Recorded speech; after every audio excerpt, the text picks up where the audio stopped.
I went to see Supergirl, and overall I'd say it was enjoyable in places, but quite messy as a film. I'd probably give it a 5.5 out of 10. One of my biggest issues was that it didn't really feel like a superhero movie or even a Supergirl movie. Instead, it felt more like a sci-fi adventure, almost in the style of Guardians of the Galaxy, hopping from planet to planet. That approach isn't necessarily bad, but it meant the film lost focus on who Kara Zor-El is and what makes her story unique. I also found there were a few inconsistencies with the plot, particularly around her powers. The film seemed to keep finding reasons to weaken or nerf her abilities so other characters could stand a chance in fights. It happened often enough that it became distracting and felt more like a plot device than something that naturally fit the story. Character development was another weak point. I never really felt emotionally connected to Kara, and the film didn't do enough to establish her motivations.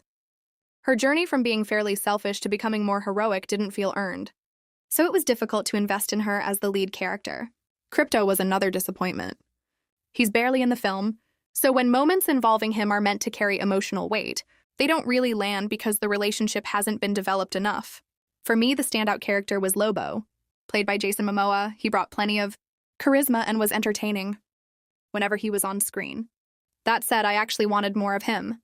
He felt like a character who drifted in and out of the story, rather than playing a meaningful role, and I think the film could have done much more with him. One aspect I genuinely enjoyed was seeing more of Krypton and Kara's family. Those flashbacks and bits of world building were some of the most interesting parts of the movie. I just wish they'd explored them in greater depth. Some of the ideas, like the surviving fragment of Krypton, felt intriguing but weren't fully explained. Overall, I didn't hate the film.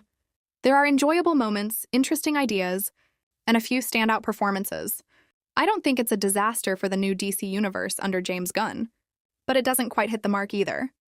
If the next films, such as Superman 2 and Man of Tomorrow, can build on these foundations and tie everything together more effectively, then this could end up looking like a decent stepping stone rather than a missed opportunity. As it stands, though, Supergirl is a mixed bag. It's entertaining enough for one watch, but it's not a film I'd rush back to see.